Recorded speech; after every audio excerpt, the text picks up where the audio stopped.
Welcome बेटा। आज हम थोड़ा एक डिफरेंट टॉपिक करने वाले हैं, अंडरस्टैंडिंग मार्जिनलाइजेशन। ये आपका सिविक्स का चैप्टर नंबर 6 है बेटा, और चैप्टर काफी इंटरेस्टेड है, जिसके बारे में आपने देखा तो होगा और बहुत सारी पिक्चरें भी देखी होंगी। आदिवासी की मैं बात कर रहा हूं, लेकिन आदिवासी कौन है, ये मार्जिनलाइजेशन क्या है, हम इसको पहले समझते हैं। हम अपनी क्लास से ही लेते हैं। चलो सबसे पहले क्लास में बात करते हैं बेटा। आपने कभी एक्सपीरियंस किया, आप किसी नए स्कूल में जाते हो या आप किसी ऐसे स्टेट में जाते हो, सपोज करो आप ऐसा एक्सपीरियंस नहीं किया, लेकिन इमेजिन कीजिए, सोचिए आप केरल में चले गए और केरल के स्कूल में आपको एडमिशन लेना पड़ा, जहां पर सारे बच्चे केरलाइट्स हैं, केरला के, उनकी लैंग्वेज अलग है। क्या बोलते हैं वो, कौन सी, मलयालम है ना, मलयालम लैंग्वेज है, और उनका पहरावा अलग है, उनका कल्चर अलग है, उनका खाना अलग है, वो बोलते अलग है, वो उनकी पसंद अलग है, वो पिक्चरें अलग देखते हैं, ठीक है ना। और वहां पर आप चले गए, वहां पर आपको रहना भी पड़ रहा है, मजबूरी, आपको स्कूल ज्वाइन करना होगा। आपका कल्चर उनसे अलग, पहरान अलग, आप भाषा अलग बोलते हैं, और इससे पहले आपका पढ़ना भी अलग था, ठीक है ना बेटा। तो इस तरह से, इस तरह की कम्युनिटीज के अंदर में आपको रहना है, जहां पर उनकी भाषाएं, पिक्चर, म्यूजिक अलग है, और वहां पर आपको उनके साथ में एडजस्ट करना है। मेरे ख्याल में मैं सोचता हूं कि बड़ा डिफिकल्ट होगी ये सिचुएशन। तो इस तरह से ही हमको सोचना है कि मार्जिनलाइजेशन वो सारी ऐसी परिस्थितियां, ऐसी situations where majority of the people speak a same language, एक ही भाषा बोलते हैं, एक उनका कल्चर है, एक उनका खान पान है, एक ट्रेडिशन है, एक जैसे फेस्टिवल वो सेलिब्रेट करते हैं, एक जैसे कपड़े वो पहनते हैं, और उनके कुछ साथी उनके बीच में ऐसे हो जो उनसे बिल्कुल इंटायरली डिफरेंट हो, बिल्कुल अलग से हो। तो आप सोचिए वो बेचारे जो कुछ कम लोग हैं, स्ट्रेंथ में कम हैं, उनको कैसा लगता होगा, दे फील एलाइनेटेड, उनको अपने आप उनसे अलग लगता होगा, वो अलग फील करते होंगे।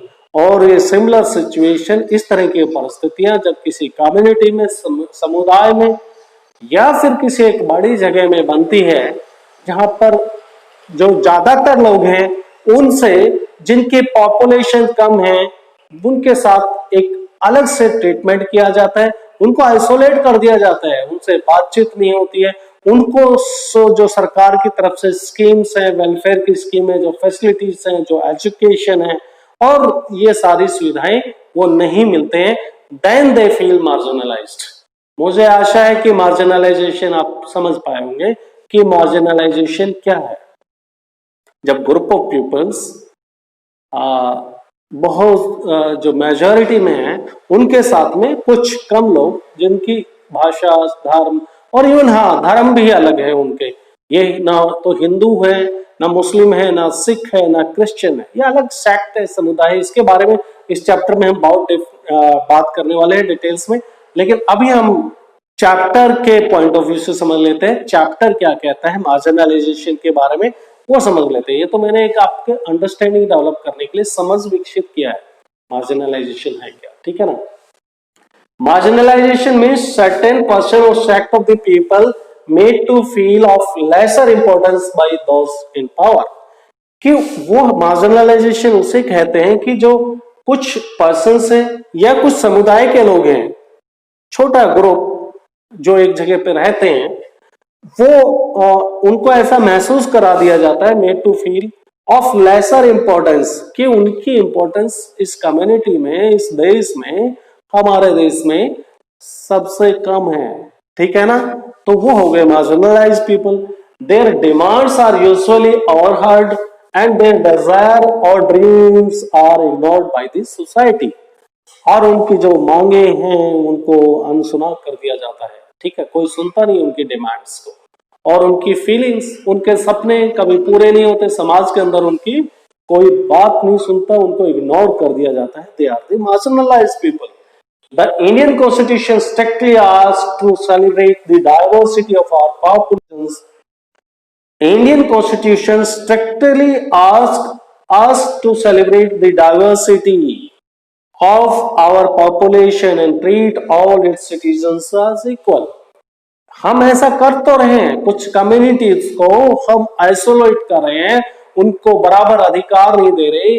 और समाज में डेवलपमेंट, जो विकास हो रहा है, जो रिसोर्सेस हमारे देश में है, धन संपदा है, उनको उसका अवसर नहीं मिल रहा है। They are not getting the fair opportunity. लेकिन हमारा कॉन्स्टिट्यूशन तो बहुत उससे अलग बात कहता है।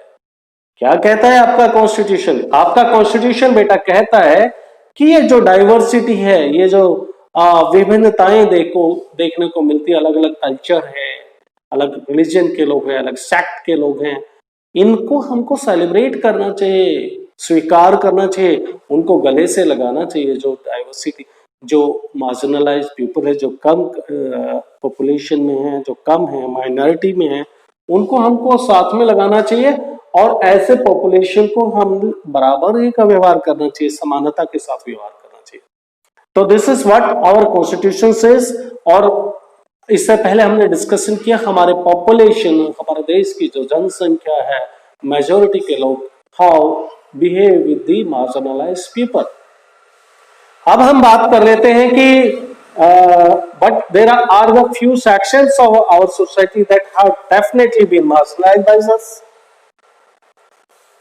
चाहे कॉन्स्टिट्यूशन कहता है कि सब बराबर है, but there are the certain sections and the sect, कुछ ऐसे सेक्शन है, समुदाय है, कुछ ग्रुप ऑफ पीपल है, वो डेफिनेटली उनको हमने मार्जिनलाइज किया है, उनको दबा के रखा है, उनको उनके अधिकार नहीं मिलते, उनको उनकी ही जमीन जहां पर वो रह रहे हैं, उनके रिसोर्सेज में हम इंडस्ट्रीज लगा रहे हैं, फैक्ट्री लगा रहे हैं, बट उनको एम्प्लॉयज नहीं दे रहे, उनको वहां पे मौका नहीं दे रहे।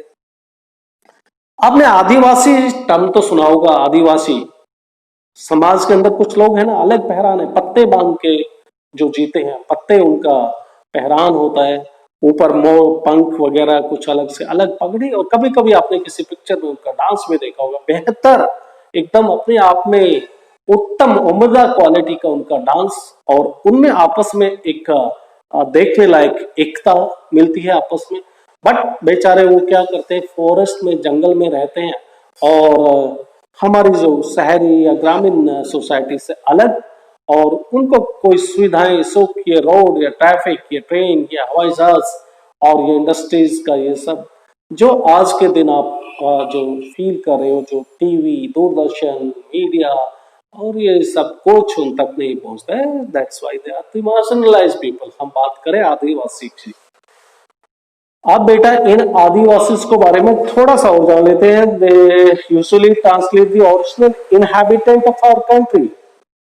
सबसे बड़े दुख की बात, अगर देखा जाए तो they are the indigenous people. हम हो सकता है भारत देश के इंडिजिनियस नहीं है, हमारे जो पूर्वज है कहीं और कहीं से आके यहाँ पे बसना शुरू किया, ठीक है ना।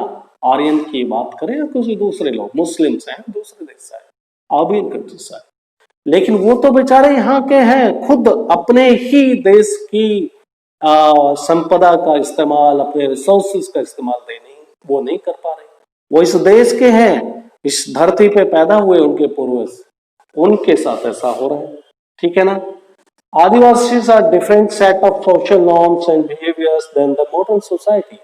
और जो आज हमारे देश के अंदर सोशल बिहेवियर है, अलग अलग समुदाय हैं, और हमारा जो रहना सहना पहरान है, उससे ये आदिवासी लोग बिल्कुल डिफरेंट है। They have their own language, उनकी अपनी भाषाएं हैं, अपने छोटी बोलियां हैं, भाषाओं के साथ बोलियां हैं, और उनकी अपनी एक अलग से सरकार है, अपना एक अलग ही रिलीजियन है। They usually live in the small group, और वो छोटे छोटे ग्रुप में और जंगल में रहते हैं। तो आज आपने देखा मार्जिनलाइजेशन क्या है, और आदिवासी के बारे में थोड़ा सा एक अंडरस्टैंडिंग डेवलप की कि आदिवासी क्या है। इस चैप्टर में आगे हम बहुत चर्चा करने वाले हैं, लेकिन आप मार्जिनलाइजेशन को समझे होंगे, आदिवासी को समझे होंगे, फिर नए टॉपिक के साथ मुलाकात करेंगे। तब तक के लिए नमस्कार, good bye, stay home, stay safe, thank you.